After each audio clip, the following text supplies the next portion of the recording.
अध्याय 3। Stock market का इतिहास। यदि आपको पता नहीं कि आप कहां जा रहे हैं तो सावधान रहें, क्योंकि आप कहीं नहीं जा रहे हैं। योगी बेरा। इस अध्याय में ग्राहम बताते हैं कि वे कैसे भविष्यवाणियां काम करती हैं।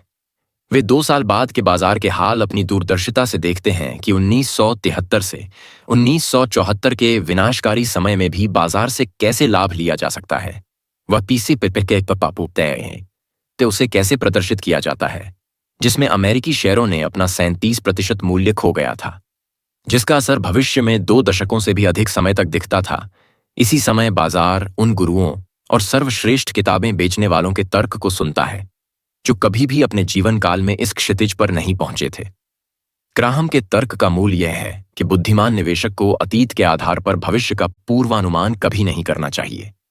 दुर्भाग्यवश यह वास्तव में एक गलती रही कि 1990 के दशक में एक के बाद एक बुलिश किताबों की एक धारा ने, जैसे Wharton finance professor Jeremy Siegel के stocks for the long run 1912 के बाद जेम्स ग्लासमैन और केविन हैसेट के डॉव 33,000, डेविड एलियास के डॉव 40,000 और चार्ल्स कैडलेक के डॉव 1,00,000, रेशेंडो 1999 आदि सभी प्रकाशित हुई। पूर्वानुमानियों ने तर्क दिया कि 1802 के बाद से मुद्रास्फीति के बाद शेयरों ने वार्षिक औसत 7% तेजी बना ली थी। इसलिए उन्होंने निष्कर्ष निकाला कि निवेशकों को भविष्य में और ज्यादा तेजी की उम्मीद करनी चाहिए। कुछ शेयर ऐसे भी थे जो कम से कम 30 वर्षों की किसी भी अवधि में हमेशा आगे रहे थे, इसलिए स्टॉक में बॉन्ड या यहां तक कि बैंक नकद से कम जोखिम था। और यदि आप लंबे समय तक शेयरों का स्वामित्व रखकर सभी जोखिमों को खत्म कर सकते थे तो आप उनके लिए कितना भुगतान करते। 1999 और 2000 का आरंभ। 7 दिसंबर 1999 को फर्स्ट हैंड म्यूचुअल फंड के portfolio manager Kevin Landis CNN के मनी लाइन प्रसारण पर दिखाई दिए। यह पूछे जाने पर कि क्या वायरलेस दूरसंचार स्टॉक कितना लाभ देगा, कमाई के अनंत गुणकों पर उनके पास एक तैयार उत्तर था। यह एक मनिया नहीं है, पूरी तरह से विकास के पूर्ण मूल्य को देखो, यह बड़ा है।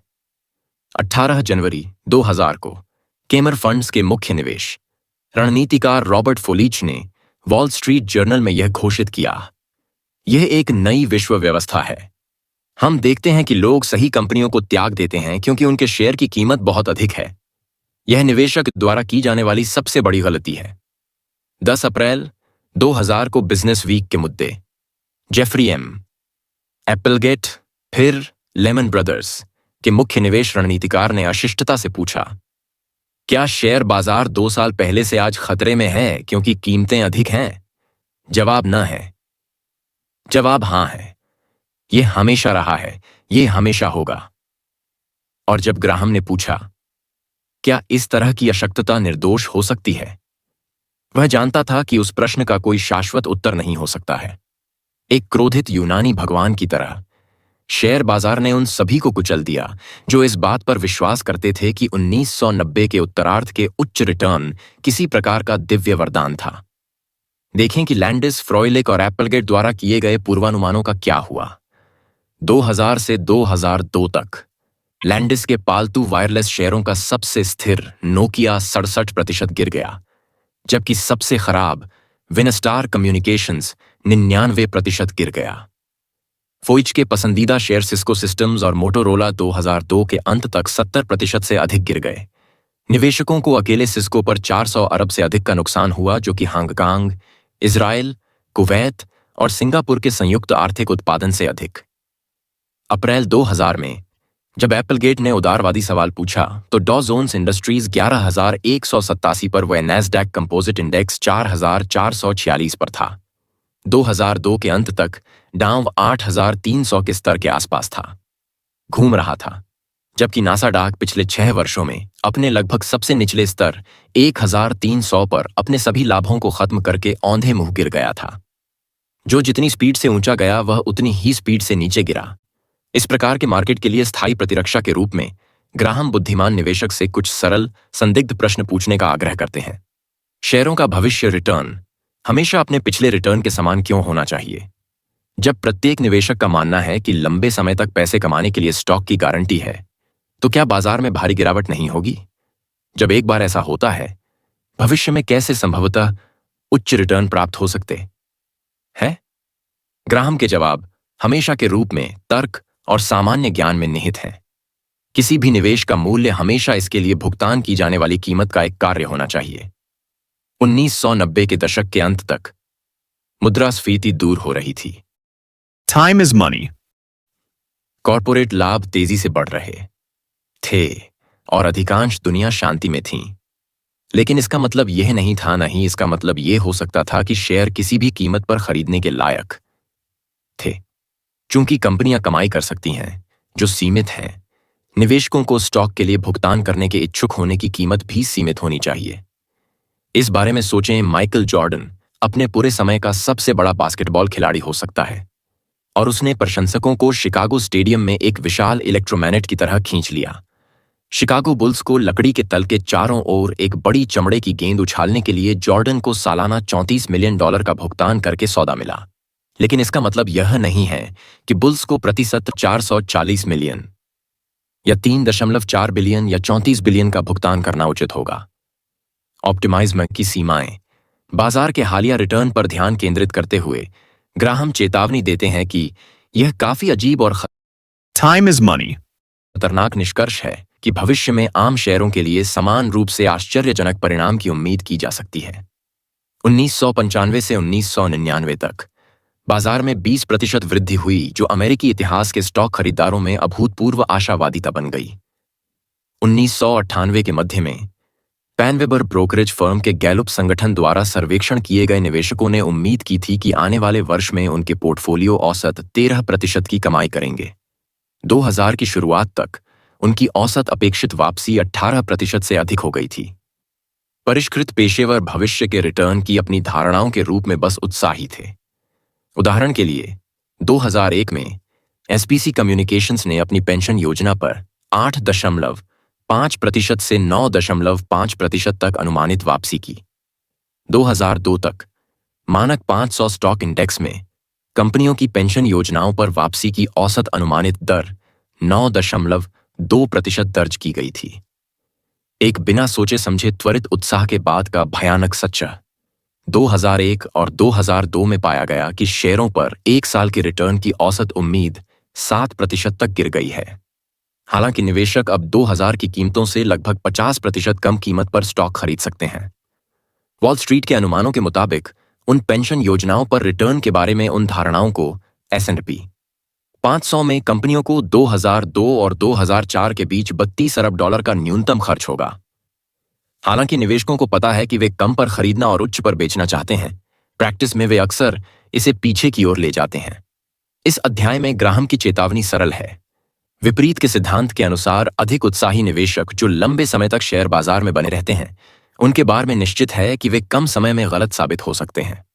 24 मार्च 2000 अमेरिकी शेयर बाजार का कुल मूल्य $14.75 ट्रिलियन तक पहुंच गया। 9 अक्टूबर 2002 तक केवल 30 महीने बाद कुल अमेरिकी शेयर बाजार $7.34 ट्रिलियन यानी 50.2% कम हो गया था, जो कि $7.41 ट्रिलियन का नुकसान था। इस बीच कई बाजार पंडित सालाना यहां तक कि आने वाले दशकों तक फ्लैट या यहां तक कि नकारात्मक बाजार रिटर्न की भविष्यवाणी करते हैं। इस बिंदु पर ग्राहम एक साधारण सवाल पूछते हैं, इस बात पर विचार करते हुए कि विशेषज्ञ आखिरकार गलत साबित हो चुके थे, तब क्यों बुद्धिमान निवेशक फिर भी इन पर विश्वास करते थे? आगे क्या होगा? शोर को ट्यून करें और भविष्य के रिटर्न के बारे में सोचें। इससे पहले ग्राहम के तरीके पर गौर करें। उनके अनुसार शेयर बाजार का प्रदर्शन 3 कारकों पर निर्भर करता है: वास्तविक विकास, कंपनियों की कमाई और लाभांश की बढ़ोतरी, मुद्रास्फीति वृद्धि, अर्थव्यवस्था में कीमतों की सामान्य बढ़ोतरी, सट्टा वृद्धि या गिरावट, निवेश के लिए जनता की भूख में कोई वृद्धि या कमी। लंबे समय तक प्रति शेयर कॉर्पोरेट कमाई में वार्षिक वृद्धि औसत 1.5% से 2% औसत है। 2003 की शुरुआत से मुद्रास्फीति सालाना लगभग 2.4% चल रही थी। स्टॉक पर लाभांश 1.9% थी। इसका मतलब है कि आप उचित रूप से स्टॉक की अनुमानित रिटर्न 6% औसत की उम्मीद कर सकते हैं। यदि निवेश करने वाले लोगों को फिर से लालच मिलता है और स्टॉक को वापस भेजता है, तो वह सट्टा बुखार अस्थायी रूप से उच्च रिटर्न चलाएगा। यदि इसके बजाय निवेशक 1930 और 1970 के दशक के अनुसार डर से भरे हुए हैं, क्योंकि स्टॉक पर रिटर्न अस्थायी रूप से कम हो जाएगा। येल विश्वविद्यालय के कॉमर्स प्रोफेसर रॉबर्ट शिलर का कहना है कि ग्राहम ने अपने मूल्यांकन दृष्टिकोण को प्रेरित किया। शिलर पिछले 10 वर्षों में औसत कॉर्पोरेट मुनाफे के मुकाबले मानक 500 शेयर सूचकांक की वर्तमान कीमत की तुलना करते हैं। ऐतिहासिक रिकॉर्ड स्कैन करके शिलर ने दिखाया है कि जब उनका अनुपात 20 से ऊपर चला जाता है तो बाजार आमतौर पर खराब रिटर्न देता है। जब यह 10 से नीचे गिरता है तो स्टॉक आमतौर पर लाभ उत्पन्न करते हैं। 2003 के शुरुआती दिनों के मूल्यांकन के स्तर से शेयर बाजार ने कभी कभी आने वाले 10 वर्षों में बहुत अच्छा प्रदर्शन किया है, कभी कभी खराब और शेष समय के साथ उलझन भरी स्थिति में भी रहा है। मुझे लगता है कि ग्राहम सबसे कम और उच्चतम रिटर्न और परियोजना के बीच अंतर को विभाजित करेंगे कि अगले दशक में शेयर सालाना लगभग 6% कमाएंगे या मुद्रास्फीति के बाद 4% कमाएंगे।